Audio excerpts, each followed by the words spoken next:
Hi guys, so this is my lesson plan. I titled it Self-Harm in English Literature.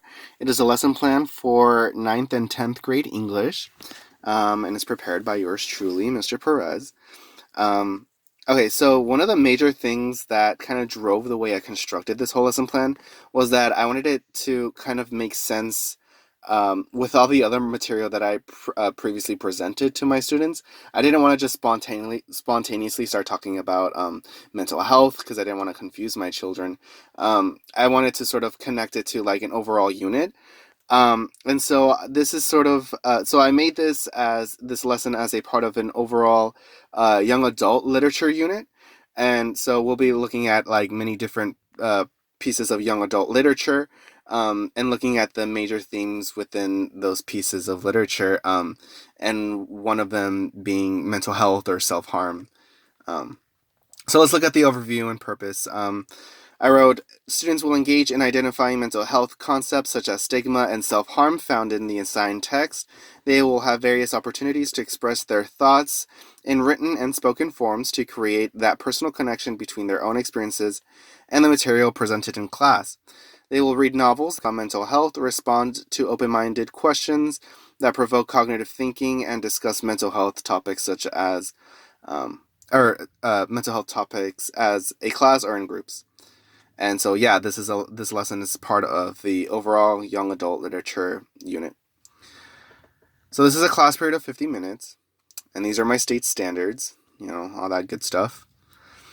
And then my goals for this lesson is to explore the concept of self-harm found in literature, to challenge stigma found around mental health issues, and to introduce new information about mental health in a safe class environment. So the materials needed. So we'll be reading the book called Cut by Patricia McCormick, and as you can guess from the title, it does center around a character who does cut themselves. And then I have a warm up question about this picture. I'll show the picture in a second. And then I included a stigma survey, which I'll show you guys in a minute. And then I also created my own discussion worksheet for the activity. So moving on to the actual activity, one thing that you guys should note is that my students would have already been reading Patricia McCormick's novel. So when they walk into the classroom, the concept of mental health and self mutilation is not new. I'm not just like throwing it at them. We've been just kind of touching on this topic for quite some time. So students will come in with the warm-up picture and the question already projected. Students will come in and immediately begin to write. Then students will be given the opportunity to share what they wrote to the class. And this should take 10, 15 minutes. So this is the picture that I chose. Yeah, it's pretty impactful. And so the question that I wrote for this was, what sort of thoughts or emotions do you think of when you see this picture? What do you think is going on here? What do you suppose is the conveyed message, and what personal connections can you make with it? So we'll just sit and write and stare at the picture. And then next, students will take the stigma survey. So that's this one up here, and I'll show you guys.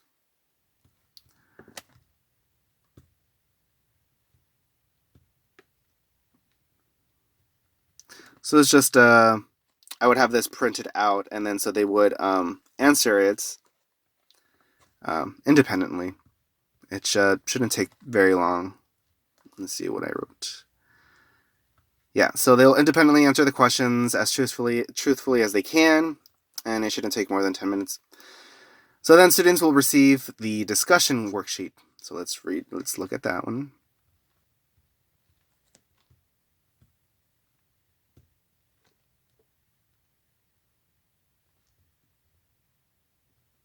All right, so I made this worksheet myself. So the directions are to get into groups and discuss the following questions. Assign one person to write down the group's thoughts, opinions, and evidence. You will be assigned one question to present to the class. So there's 5 questions in total. And first one is it normal to feel sad or depressed?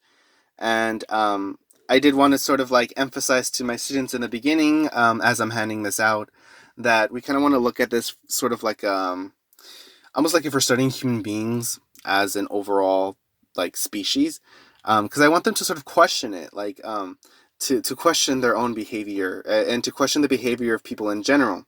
Um, I know they'll make that personal connections with this topic because they will have some kind of experience with mental health, whether it's someone that they know or maybe they just don't know anyone, which is still a personal experience. But I kind of also want them to focus on like the overview of it, to think about like the feelings of sadness and just how normal is it. Um, and so the next question is, when do negative feelings or feelings of anguish become a problem? Again, this is just sort of like looking at people in general, like think about our emotions and what is considered normal and what isn't. And then the third one, how would people want to cope with these feelings? And then they would have to connect it to the text. And then what does it mean to feel hopeless? And then what is stigma? And they also have to connect that to the text. All right.